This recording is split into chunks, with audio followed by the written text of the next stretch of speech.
날 정말 하나님께서 이 첫날부터 하나님이 예배하는 저와 여러분들에게 하나님의 놀라운 은혜를 부어주실 줄로 믿습니다.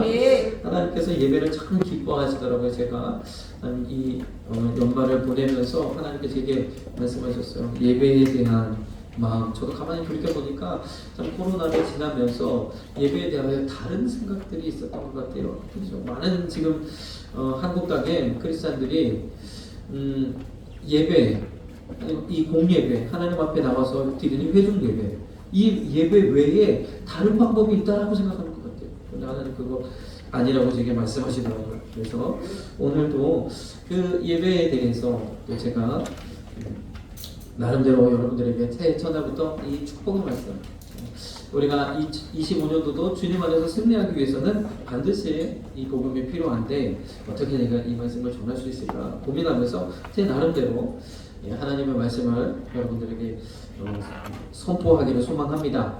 여러분들도 말씀 가운데서 하나님 그 뜻을 깨달으시는 귀한 시간 되기를 소망합니다. 오늘 말씀의 제목은 하나님 경외의 기본입니다. 우리가 뭐든지 기본이 잘 돼요. 공부도 학교에서 공부할 때도 이 기초가 잘 튼튼해야 그 이후에 계속해서 쌓아갈 수 있잖아요.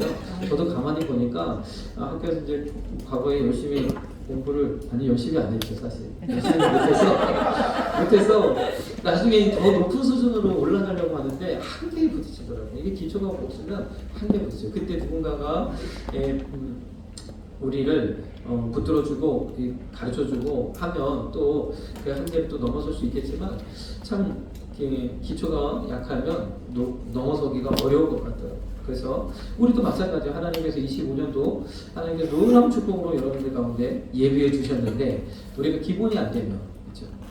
모래 위에 지은 집처럼 금방 무너져 버리면 우리가 그 축복을 누릴 수 없는 줄 믿습니다. 그래서 오늘 하나님 경외의 기본, 하나님을 섬기는 것, 우리가 하나님을 섬기기 위하여 이 자리에 여러분들이 나왔는 줄 믿습니다. 우리는 예수 그리스도로 말미암아 하나님의 백성, 하나님의 자녀가 되어졌잖아요. 우리는 마땅히 온전히 하나님을 섬기며 하나님을 나의 진정한 주인으로 모시고 그렇게 살아가고 있는 줄 믿습니다. 내 인생을 이제는 과거에는 내 영광을 위해서 내 육신을 위해서 살아왔는데 이제는 이것이 끝이 아니고 이 이후에 더 큰, 더 놀라운, 더 위대한 삶이 있다는 것을 우리가 알기 때문에 이제는 하나님의 영광을 위해서 우리가 살고자 하는 줄 믿습니다. 그러나 참 부족하고 연약해서 한 순간마다도 우리는 하나님의 말씀을 잊어버리고 하나님께서 멀어질 때가 많지만 그럼에도 불구하고 날마다 매주일 이렇게 하나님 앞에 나와 예배하는 저와 여러분들에게는 다시 돌아갈 수 있는 그런 은혜가 있는 줄 믿습니다. 오늘도 하나님께 더 가까이 나아가시는 그런 시간 되기를 소망합니다. 오늘 출애굽기 31장의 말씀을 우리가 같이 보았는데 이 31장의 끝자락의 말씀인데요. 이 말씀은요, 모세가 시내산에 올라가서 이 십계명이 기록된 두 돌판을 받아가지고 내려오는 그런 장면이에요. 모세가 시내산에 두 번 올라가게 되죠. 한 번 이제 올라가서 먼저 이 하나님께서 주신 이 두 돌판을 가지고 내려왔는데 내려오자마자 이 지상에서는 무슨 일이 벌어졌느냐? 모세가 시내산에 가서 40일 동안 안 내려오니까 모세가 도대체 어디 갔는지 모르겠다. 그러면서 이 백성들이 불안해서 막 두려워 떨고 막 이러는 거예요. 그러면서 하나님을 보여내라는 거예요. 하나님을 당장 만들어내라는 거예요. 그래서 금송아지를 만들고 이것이 하나님이다. 과거 애굽에서 보았던 금송아지, 그 금송아지를 만들어 놓고 우상을 섬겨. 그 10계명에 뭐라고 기록됐어요? 하나님만 섬기고 우상을 만들지 말라. 그렇게 기록된 그 말씀을 가지고 내려오는데 그런 일이 뭐예요? 모세가 화가 나서 두 돌판을 갖다가 그 현장을 향해서 집어 던져요. 그때 두 돌판을 깨워지고 땅은 갈라지고 우상 숭배했던 그 사람들 삽질안에 삼킨바되고 그래서 아주 난리가 일어나는 거죠. 그때에 한 번 더 주님 말씀하시죠. 한 번 더 이제 모세에게 올라와서 다시 말씀을 받게 되는 요 이야기가 이제 31장 그리고 34장까지 이렇게 기록이 되어져 있습니다. 자, 그래서 참 우리가 이 하나님을 섬기는, 하나님을 경외하는 그 기본을 우리가 보기 위해서 이 10계명과 그 10계명이 기록된 두 돌판의 말씀을 어떻게 우리가 받아들여야 할지 이 부분을 좀 보기를 원하는 거예요. 우리 아래에 있는 말씀 출애굽기 32장 16절 보니까 그 판은 하나님이 만드신 것이요 그 글자는 하나님이 쓰셔서 판에 새긴 것이라 그랬습니다. 출애굽기 31장 18절 말씀에도 동일한 말씀이 오늘 본문 말씀은 마지막 절이지만 이 돌판이 모세에게 이르시기를 마칠 때에 지금 증거판 둘을 모세에게 주시니 이는 돌판이요 하나님이 친히 쓰신 것이로다. 자, 하나님께서 우리에게 하나님의 말씀을 주셨어요. 그것이 무엇이냐? 성경 66권에 기록된 말씀은 정황무호하고 흠이 없는 하나님의 말씀인 줄 믿습니다. 이게 기록된 것이 하나님의 뜻이에요.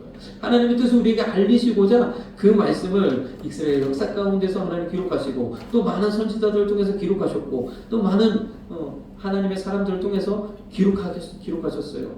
비록 사람이 기록했지만 하나님의 성령이 그 가운데서 역사하셔서 그의 지식과 그 당시의 상황과 이 모든 것을 활용하셔서 성경을 기록하셨는데 성경은 그래서 하나님이 감동으로 기록되어졌다. 하나님의 감동으로 기록되어졌기 때문에 성경의 원저자는 누구다? 하나님. 바로 성령 하나님이시다는 거죠. 그래서 성경은 종합무한 하나님의 말씀인 것을 우리가 믿음으로 고백하는 것이 기독교의 시작이잖아요. 이 말씀, 하나님 주신 말씀, 그 외에 다른 것이 없다. 이 말씀을 붙잡고 우리가 나가는데 이 말씀 가운데 오늘 말씀은 더 특이한 것은 무엇이냐? 이 성경은 그래도 사람이 기록했지만 하나님이 친히 기록한 말씀이 하나님이 직접 쓰신 말씀이 있다는 거죠. 그게 무엇이에요? 바로 10계명. 10계명은 하나님께서 친히 기록하셨다는 거예요. 보니까 10계명은 그래서 두 가지 특징이 있어요. 뭐냐면 하나님이 친히 기록하셨고 또 한 가지는 어디에 기록됐다? 두 돌판에 기록됐다. 변하지 않도록 한번 새기신 그 말씀이 영원토록 변하지 않는 돌판에 하나님 새겨놓으셨다. 그만큼 하나님께서 이제 모세를 통해서 구약시대, 율법시대를 열게 하시는데 율법을 통해서 수많은 율법을 주시잖아요. 하나님을 경외하는 여러 가지 제사법과 또 절기를 보내는 법과 또 생활을 어떻게 하는 것인지 그리고 또 여러 가지 하나님을 섬기는 규례와 율례들을 수많은 말씀들을 주시지만 특별히 10계명은 하나님 이 돌판에 새기셨다는 거예요. 그래서 어찌 보면 이 10계명에 새겨져 있는 이 두 돌판에 새겨져 있는 이 10계명의 말씀은 그만큼 권위가 있고 위험이 있고 우리가 함부로 생각할 수 없는 그러한 깊이 있는 말씀인 것을 우리가 이러한 상황들을 보면서 알 수 있죠. 근데 아까도 말씀드렸지만 출애굽기 34장에는 모세가 다시 한 번 더 올라갑니다. 이 돌판을 집어 던져가지고 하나님이 주신 돌판을 집어 던져가지고 이게 깨어졌어요. 하나님은요 그 말씀을 친히 새겨서 우리에게 주셨는데 우리 인간은 어때요? 그거 받아가지고 내려오는 그 현장 그 시간에 우상을 숭배하고 있는 거죠. 하나님이 그 큰 권능으로 애굽에서 건져내셨는데 홍해를 건너게 하셨는데 그 일을 하고 있는 거죠. 이게 참 우리의 연약함이 좀 있습니다. 우리의 모습을 보는 것 같아요. 우리 인간의 참 그러한 참 모습을 보는 것 같아요. 그래서 이 두 번째 하나님께서 모세를 부르실 때는 34장 1절 말씀 보니까 너는 두 돌판을 처음 것과 같이 깎아서 만들어서 가지고 올라오라. 돌판을 다시 이렇게 깎아서 만드는 것은 쉬운 일이 아니잖아요.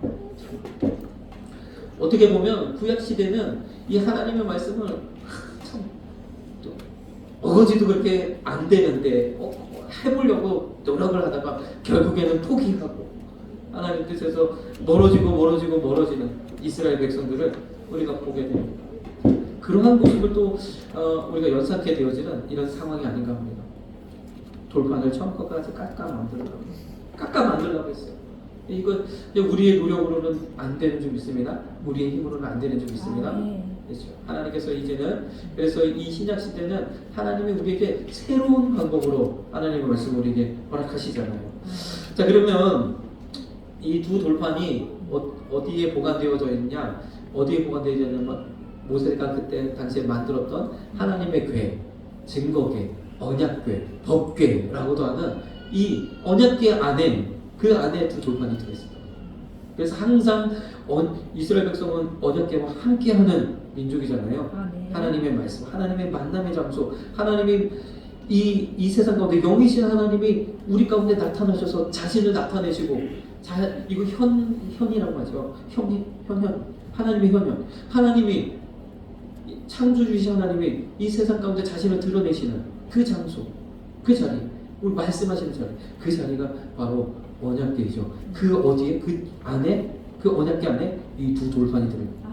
열왕기상 8장은 이 열왕기 시대까지 나라가 망하는 그 시기까지 이 궤 안에 이 두 돌판이 들어있어요. 다른 여러 가지 다른 것들도 있었지만 다른 것들은 이제 영원하지 못하고, 두 돌판은 아까 말씀드린 것처럼 이렇게 오랜 세월을 견뎌내는 그러한 영원함을 상징한다는 거죠. 하나님의 말씀이, 그래서 이 두 돌판에 기록된 말씀은 그만큼 깊이가 있고 우리에게 참 어미하신 하나님의 말씀인 것을 우리가 알 수 있습니다. 참 히브리서 8장에 보면, 이제는 아까도 말씀드렸지만 우리 신약을 살아가는 저와 여러분들에게는 과거와 같이 두 돌판의 말씀이 아닌 새 언약의 말씀을 우리에게 주시겠다고 했어요. 새 언약을 세우리라 하시면서 이 9절 말씀에 보니까 애굽 땅에서 인도하여던 시내 산에서 모세가 받아왔던 그때와 같지 않고, 그때 세운 언약과 같지 않고, 10절에는 이렇게 말씀하고 있어요. 이 말씀은 예레미야 31장 31절에 새 언약을 세우리라 그 말씀이죠. 그러면서 내 법을 저희 생각에 두고 저희 마음에 이것을 기록하리라 그랬어요. 우리 마음에 기록하시는 성령으로. 그래서 예수님을 믿는 저와 여러분들은 마땅히 하나님께 예배해야 되는구나 라는 것을 우리 심령이, 우리 마음이 증거하고 있는 줄 믿습니다. 마음에 기록하리라 그랬어요. 마음에 기록한다는 것이 무엇인가? 자, 돌에 새긴다는 것과 우리가 볼 수 있죠. 고린도후서 3장 3절 말씀을 보면 이런 말씀, 우리가 그리스도의 편지인데 이것은 먹으로 쓴 것이 아니라 하나님의 영으로 쓴 것인데, 돌판에 새긴 게 아니라 우리의 육의 신비, 마음판에 새긴 거다 이야기하고 있어요. 마음판에 새겼다. 과거에 십계명을 돌판에 새긴 것과 같이 우리 마음판에 하나님의 말씀을 새기셨다는 겁니다. 그 언약의 말씀을 새기셨다는 거예요. 그래서 우리가 이 십계명에 기록된 말씀들을 통하여서 하나님과 거리가 나아가는, 십계명에는 어떤 말씀들이 기록되어 있어요? 1계명부터 4계명까지는 우리와 나와 하나님, 인간과 하나님 사이의 계명, 5계명부터 10계명까지는 사람과 사람 사이의 계명들이 기록되어 있잖아요. 그래서 그 10계명의 말씀들을 보면 보통 법이다, 율법의 말씀들은 어떻게 되냐면 하나님의 말씀의 기준을 기록하시고 이것을 어기면 어떻게 하고, 이것을 잘 순종하면 어떻게 되는 처벌 조항이 따라 되어 있어요. 모든 법들이 다 그런 법조항이 그렇습니다. 그런데 10계명은 그렇지 않아요. 그냥 10계명은 부모를 공경하라, 살인하지 말라, 도적질하지 말라, 내 이웃에게 거짓 증거하지 말라, 하지 말라, 하라, 이렇게 하고 있는 거예요. 나 외에 다른 신을 두지 말라, 하늘에 있는 것이나 땅에 있는 것, 그 어떤 것도 형상을 만들지 말라, 하나님의 이름을 망령되이 일컫지 말라, 안식일을 거룩히 지키라. 그래서 이 말씀은, 그래서 가만히 생각해 보면 그리고 5계명부터 7계명까지의 말씀은 우리가 살아가면서 좀 착하게 살고 선하게 살고 이렇게 사는 사람들은 별로 그렇게 어려운 계명이 아니지요. 왜 그럴까요? 이거는 양심과 같은 것이기 때문에 그래요. 그렇죠?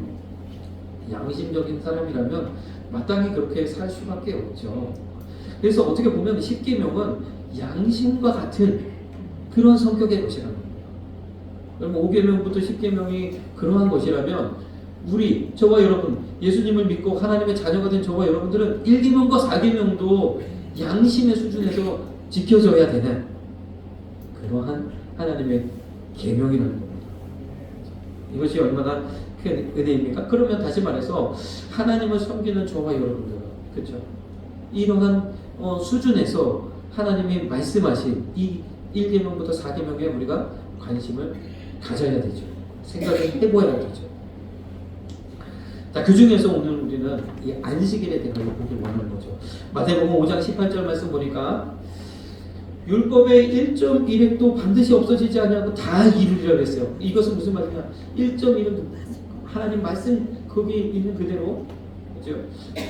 율법에 있는 그러한 문자적으로 이 모든 것을 하나님 다 이루시겠다가 아니라, 문제적인 그대로 다 온전하게 되어져야 된다는 그 뜻이 아니라, 하나님이 기록하신 하나님의 온전하신 뜻이, 그 안에 기록된 하나님의 뜻이 다 이루리라는 거예요. 구약에 기록된 말씀이라 할지라도 그 가운데 하나님의 마음, 하나님의 뜻이 온전히 이루어질 줄 믿습니다. 없어지지 않나요? 그래서 히계명을 통하여서 돌판에 새겨진 그 말씀을 통하여서 오늘날 저와 여러분들에게도 하나님이 말씀하고 있는 줄 믿습니다. 이 말씀은 우리 마음판에 새겨진, 우리 양심의 수준에서 지켜야 할 그러한 말씀이라는 거죠. 자, 그러면요, 신학시대를 살아가는 저와 여러분들은 이 기록된 안식일을 우리가 어떻게 받아들여야 될 것인가 하는 거죠. 마태복음 아래에 있는 말씀 보니까 우리 예수님은 안식일의 주인이다 그러셨어요.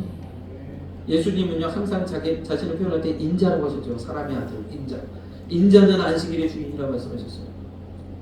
다시 말해서 이 날은 하나님이 주인이시고 예수님이 주인이신 그날인 줄 믿습니다. 네, 그날을 통해서 우리가 하나님께 나아가는 것이죠.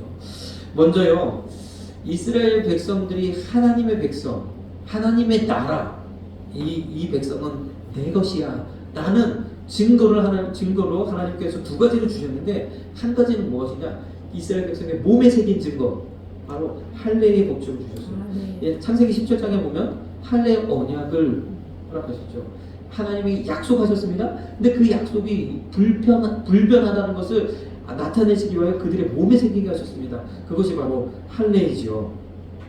그러면서 이것이 언약의 표징이다 그랬었어요.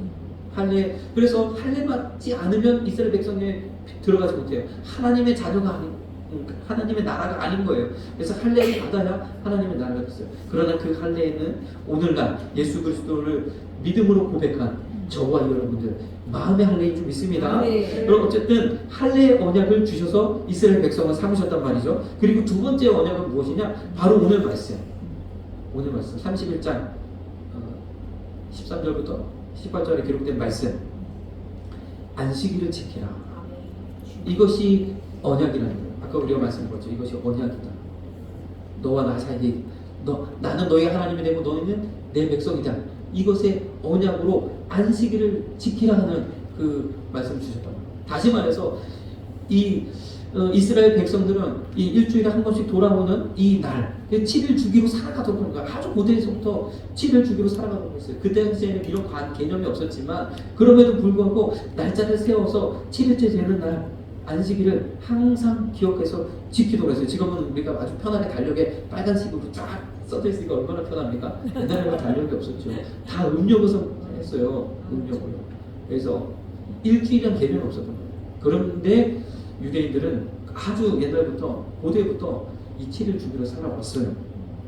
왜냐하면 그렇게 살아야 하나님의 백성이다라고 주님이 이것이 언약의 증거라고 말씀하셨어요. 그렇게 살지 않으면 하나님의 백성이 아닌 것이 되는 거죠.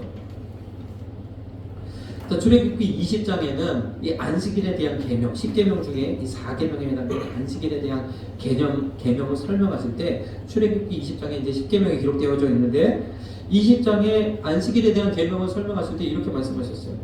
근데 왜 안식일을 지켜야 되느냐? 하나님도 세상을 창조하실 때 6일 동안 창조하시고 하루를 쉬셨단 말이에요. 안식하셨단 말이에요. 그렇기 때문에 내가 이 날을 복되게 하고 거룩하게 하였기 때문에 안식일을 지키라는 거예요.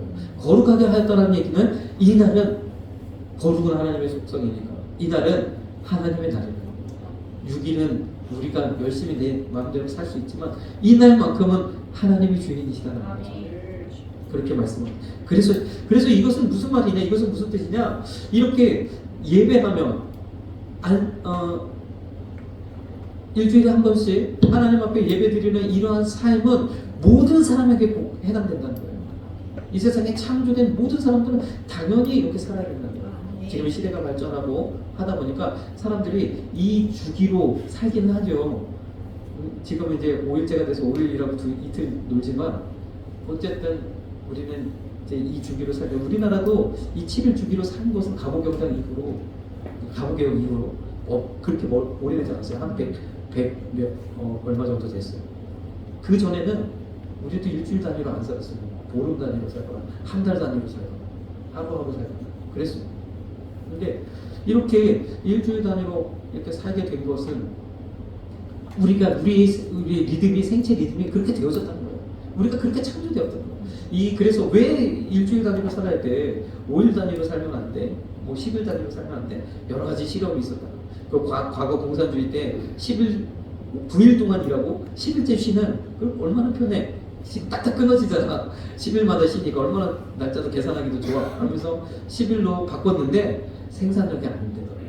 사람들이 9일 동안 일하고 지쳐 쓰러져서 도대체 일을 못한다. 그래서 다시 10일로 바꿨다는 얘기였어요. 그만큼 우리는 그런 리듬으로 살아가도록 하나님 이렇게 창조해 놓으셨다는 거죠. 그래서 우리도 밤낮 없이 쉴 새 없이 일한다고 해서 다 되는 게 아니라 하루는 하나님도 안식하셨기 때문에 여러분도 안식해야 되는 줄 믿습니다. 또 한 가지는 신명기 5장의 10계명을 한 번 더 기록하시거든요. 여기에서 다른 말씀은 다 동일한데 4계명 말씀은 좀 다르게 기록하셨어요. 뭐라고 기록하셨냐면 왜 안식일을 지켜야 하냐? 너는 기억하라. 너의 하나님 여호와가 강한 손과 편팔로 너를 거기서 어디서 애굽에서 인도하여 내었나니 그러므로 너희 하나님 여호와가 너를 명하여 안식일을 지키라 하느니라. 하나님께서 애굽에서 종살이하던 이스라엘 백성을 건져냈기 때문에 하나님의 놀라운 기적으로 홍해를 가르고 10가지 재앙을 일으키시면서 그 놀라운 기적으로 그들을 애굽에서 인도하여 내셨기 때문에 이 안식일을 지키라는 거예요. 그래서 이것은 무슨 얘기예요? 모든 사람들이 안식일을 지키며 하나님을 예배해야 되지만 그 가운데 예수님을 믿고 예수님을 영접하고 하나님의 자녀가 된 저와 여러분들은 마땅히 이렇게 살라 이야기하고 있는 줄 믿습니다. 구원받은 저와 여러분들은 이렇게 반드시 안식일을 지키며 살라 이야기하고 있는 거예요. 그런데 이 안식일은 하나님께서 더 어떤 마음을 가지고 계시냐면 안식일을 통하여서 이스라엘 백성들에게 이것을 주문하셨어요. 안식일에 그래서 이스라엘 백성은요 자기네만 안식일을 아주 얼마나 철저하게 잘 지키는지 몰라요.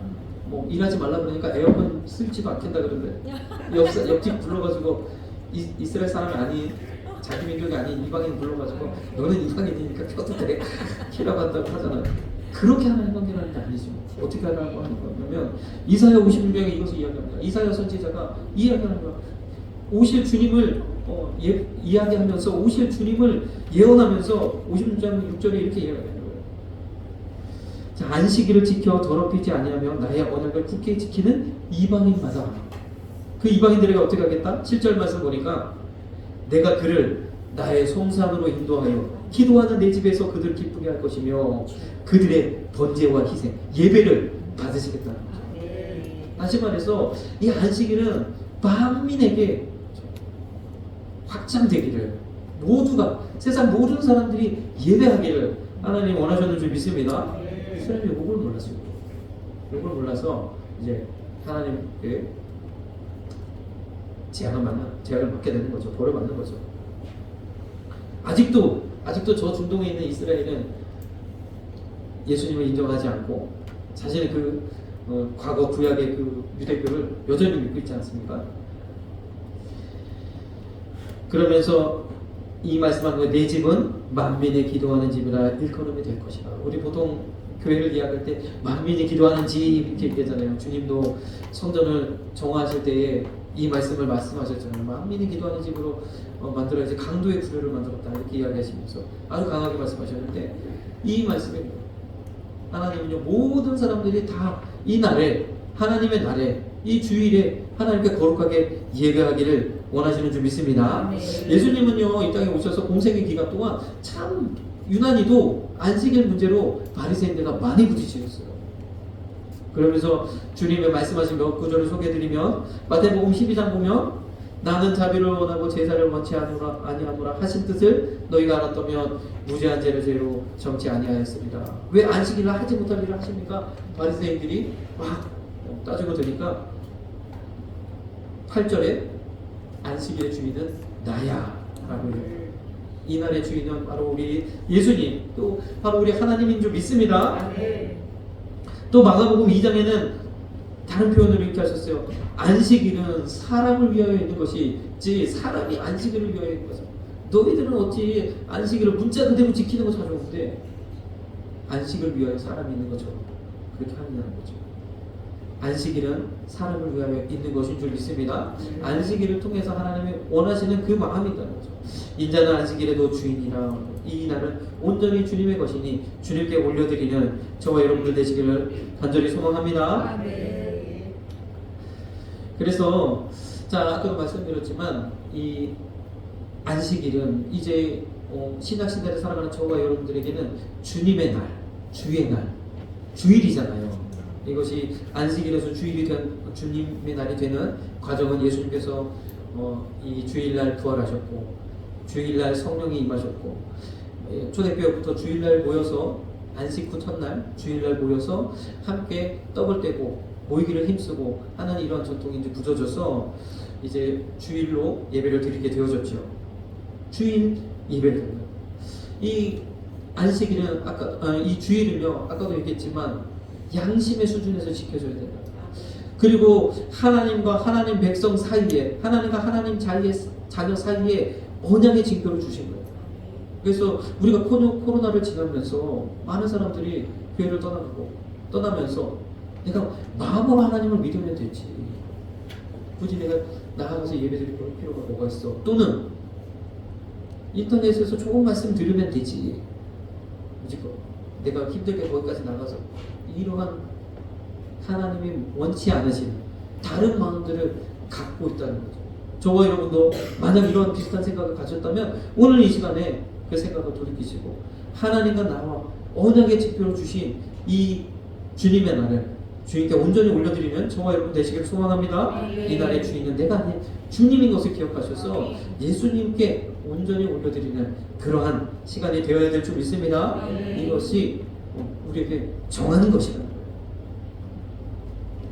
자, 그러면 우리 신약시대를 살아가는 저와 여러분들에게 이 주의를 지킴으로써 주시는 축복이 어떠한 것인가 그것들을 한번 보겠습니다. 아래에 있는 레위기 26장 12절 말씀 나는 너희의 하나님이 되고 너희 나의 백성이 될 것이다. 이 하나님과 우리의 관계의 언약의 증거로 이 주일을 우리에게 주셨다는 거예요. 주일날 예배하는 그 날을 우리에게 하나님 주셨다는 겁니다. 창세기 2장 3절 말씀 보니까 하나님 첫째로요 6일 우리에게 이 7일이라는 7일 주기의 삶을 허락하셨는데 6일 동안 하나님 복 주신 게 아니라 이 한 날을 하나님 복 주셨다고 했어요. 그래서 우리가 열심히 6일 동안 살고 하루는 이렇게 좀 쉬고 좀 평안하고 그렇게 해서 좀 원기를 회복하고 그래서 다시 6일 동안 힘내서 살아가는 이 날이 아니라 반대로 7일째 되는 이 날을 우리가 성공하면 앞으로 6일을 이 예배를 성공하면 앞으로 6일을 보장받는 그러한 시스템으로 주셨다는 거예요. 아시겠죠?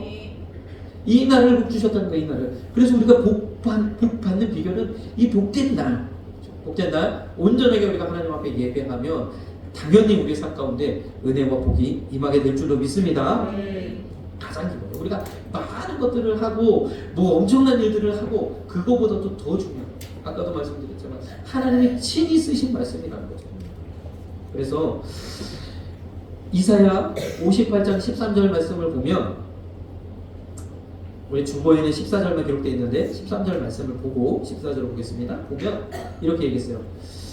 만일 안식일에 내 발을 금하여 내 성일에 오락을 행치 아니하고 안식일을 일컬어 즐거운 날이라 여호와의 성일을 존귀한 날이라 하여 이를 존귀히 여기고 내 길로 행치 아니하며 내 오락을 붙지 아니하며 내 사사로운 말을 하지 아니하며 지금 길게 얘기했죠. 내 오락을 붙지 아니한다는 것은 내 즐거움, 그렇죠? 나를 위해서 내 즐거움을 구하지 말라는 거죠. 내 길로 행치 아니하며 이것이 길게 말씀하셨지만 뜻이 무엇이냐? 이 날에 내가 주인인 것처럼 살아가지 말고 라는 말씀인 거예요. 이 날은 하나님이 주인이시고 예수님이 주인이십니다. 이 날을 하나님이 주인인 것처럼 존귀 여기며 그렇게 하나님께 온전히 올려드리면 어떠한 복을 주시냐? 14절의 복을 주신다는 겁니다. 내가 여호와의 안에서 즐거움을 얻을 것이라. 하나님이 주신 모든 은혜를 우리가 받아 누리게 되는데, 내가 너를 땅의 높은 곳에 올리고 내 조상 야곱의 업으로 기르리라. 야곱의 업이 뭐지? 우리는 이게 잘 와닿지가 않아요. 도대체 무슨 말씀이야? 어떤 축복이야? 이 야곱의 업, 이스라엘 백성들은 야곱의 업이다 하면 좀 감을 아마 더 쉽게 잡을 것 같아요. 왜냐하면 신명기 6장 10절에서 11절의 말씀입니다. 이 말씀을 보시면 내 하나님 여호와께서 내 열조 아브라함과 이삭과 야곱을 향하여 내게 주리라 맹세하신 땅으로 너로 들어가게 하시고, 하나님이 약속하신 약속의 땅, 축복의 땅으로 들어가게 하시고, 그곳에서 내가 건축하지 아니한 크고 아름다운 성읍, 내가 채우지 아니한 아름다운 물건이 가득하지, 내가 파지 아니한 우물, 내가 심지 아니한 포도원과 감람나무를 얻게 하시겠다. 이 복으로 하나님 채우시겠다 말씀하시는 분 있습니다. 자, 인생을요, 내가 살아가면, 그렇죠? 내 능력 한계밖에, 내 능력도 다 발휘하면 참 다행인데, 내 능력을 발휘도 못할 뿐만 아니라 수많은 방해와 회방과 여러 가지 상황과 환경 때문에 참 우리 힘대로 살아가기가 어려워요. 그렇죠? 그런데 하나님은 우리에게 그 더한 것까지 채워주시겠다 약속하시는 줄 믿습니다. 예배 하나님 이런 복을 주시겠다. 약속한 가나안 땅으로 여러분들 들이시고, 그곳에서 내가 사실 우리가 이 지금 자본주의 시대를 살아가고 있잖아요. 왜 수입이 많은 사람들에게 더 많은 세금을 내라고 합니까? 이게 불평등이 있기 때문에 그래요. 왜냐하면 어쩔 수 없이 경쟁을 하고, 경쟁 속에서 인간의 최대한의 능력이 발휘되게 되고, 그러다 보니까 이게 기회를 얻는 사람은 더 많은 부를 갖고, 기회를 얻지 못하는 사람은 좀 도태되는 부분이 있으니까, 많이 벌으니까 네 능력으로만 버는 것이 아니고, 그러니까 네가 마땅히 사회에 기여를 해야 되기 때문에 더 많은 세금을 내는 거예요. 그래서 우리나라가 이제 과거에는 우리나라 참 세금이 약했는데, 점점 시간이 지나가면서 이제 세금 제도가 많이 개편되고, 그래서 제가 보니까 우리나라 중위소득이 이제 그렇다 그러니까 일단 연봉이 1억이 넘어가면, 억대 연봉을 받으시는 분들은 그 분들이 내는 세금이 우리나라의 세금 절반을 내신다. 억대 연봉 혹시 받으시는 분 있나요? 절반을 감당하는 거예요. 그리고 중위소득이 이제 4천만 원인데, 4천만 원 이상 되시는 분들이 나머지 75%, 25%를 더 감당하고 있대요. 아니, 잘못했어요. 75%를 1억 이상의 분들이 감당하고요. 나머지 25%를 이제 중위소득 이상이 감당하고 있습니다. 그리고 4천만 원 이하는 내는 것도 있지만 받는 것도 있어서 쌤쌤이 되는 그래서 그렇게 세금들이 막 되어져 있어요. 그러니 왜 그렇게 했어요? 왜? 네가 잘해서 한 게 아니라 많은 사람들의 도움을 얻어서, 그렇죠? 물건 하나 대박 나서 많은 국민들이 팔아주면 그게 다 내 소득이 되는 건데, 이런 사회 속에 하나님께서 어떠한 일을 행하신다는 거예요? 그 자리에 너를 두시겠다는 거죠. 그렇게 하실 줄로 믿습니다. 내가 건축하지 않아, 내가 채우지 않아, 내가 파지 않아, 내가 심지 않아, 그것들로 하나님 채워주시는 말씀이죠. 예레미야 17장에 있는 말씀 보겠습니다. 빨리 해야 되네, 주님. 네. 첫날은 좀 이해해 주시기 부탁드리겠습니다. 예레미야 17장 말씀 보니까, 안식일에 짐을 지고 이 성문에 들어오지 아니하며, 안식일을 거룩히 하여 아무 일이든지 하지 아니하며, 다시 말해서 일을 한다는 것은 내 일을 하는 거잖아요. 나를 위해서 하는 거지만, 안식일날 하나님을 위해서, 주님을 위해서 예배하면, 예레미야 17장 25절, 다윗의 위에 앉은 왕들과 방백들이 병거와 말을 타고 이 성문으로 들어오되 그들과 유다 모든 백성과 예루살렘 거민들이 함께 그리할 것이요 이랬어요. 이게 무슨 축복이야 이렇게 생각했죠. 이 당시 예레미야 시대가 언제였습니까? 나라가 멸망했습니다. 뿔뿔이 흩어졌어요. 바벨론으로 포로로 끌려갑니다. 줄줄이 묶여가지고 그 먼 길을 쫓겨갑니다. 그 시대에 네가 어디로 가든지 어느 땅에서 흩어져 살든지 그곳에서 안식일을 거룩히 지키며 다시 회복시키겠다는 거예요. 과거에 다윗의 영광으로 회복시키겠다는 거예요. 엄청난 말씀이죠. 이것은 또 다른 어떤 말씀이냐? 스가랴서 12장 8절에 있는 말씀입니다. 스가랴서 12장 8절. 우리 보면 그날에 여호와가 이렇게 하나님의 백성을 하나님을 거룩히 섬기며 예배하는 이들에게 하나님께서 그 예루살렘 거민을 보호하리니 그 중에 약한 자가 그날에 다윗 같겠고 골리앗을 이긴 다윗처럼 우리는 약하지만 주님은 강하셔서 저와 여러분들을 다윗같이 세우시겠다 말씀하시는 줄 믿습니다. 다윗의 족속은 하나님같이 되고 우리 저와 여러분들 하나님과 같이 여호와의 사자가 될 것이다. 이러한 축복을 주시는 겁니다. 하나님께서요 이렇게 하나님을 예배하는 저와 여러분들에게는 이렇게 하나님의 나라에 하나님의 놀라운 백성들로 살아갈 수 있도록 은혜와 복을 책임져 주시겠다 말씀하고 있는지 믿습니다. 특별히 꼭 집어서 어떠한 복을 주시겠다 그런 것이 아니라 하나님께서 이렇게 존귀하게 그를 사용하시겠다 말씀하십니다. 사도행전 2장 46절에는 46절 47절에는 이렇게 날마다 모이기를 힘쓰는 교회는 하나님께서 구원받는 사람을 날마다 더하게 합니다. 날마다 모이기를 힘쓰는 교회는 구원받는 수를 더하게 하시겠다. 24년도에 부흥이 안 돼서 저도 얼마나 마음으로 아깝고 24년도는 뭔가 좀 가슴에 안경이 나는 것 같아서 주님 제가 무엇을 잘못했습니까? 이런 이제 생각을 한 가운데 하나님께서 예배에 대한 말씀을 주셨거든요. 근데 보니까 저만 그런 거 아니야. 여러분도 모이기 힘써야 된다는 거예요. 모이기를 힘쓸 때에 교회는 부흥하는 줄 믿습니다. 잠언서 3장 2절 3장의 말씀을 쭉 보면 그러한 이렇게 하나님을 예배하는 사람들에게는 장수하여 많은 해를 누리고 평강을 더하게 하시리라. 아멘. 하나님의 약속하신 120년까지 하나님의 평강 가운데 사시는 저와 여러분들 되시길 소망합니다. 아니 주님 오실 때까지 눈이 흐리지 않고 귀가 새하지 않고 살아서 주님을 배우는 놀라운 축복이 임할 줄 믿습니다. 3장 8절에는 내 몸에 양약이 되어 내 골수로 윤택하게 되리라. 어르신들이 되면 우리 전도사님도 참 헌신하다 보니까 허리가 망가지셔서 지금 수술도 하고 이렇게 힘든 가정을 겪게 되는데 내 골수로 윤택하게 타시는 그 하나님의 은혜를 누리시기를 주님의 이름으로 축복합니다. 기도하겠습니다. 사랑해 주님 감사합니다. 오늘 말씀을 통해서 이제는 진정으로 하나님을 경외하며 예배하며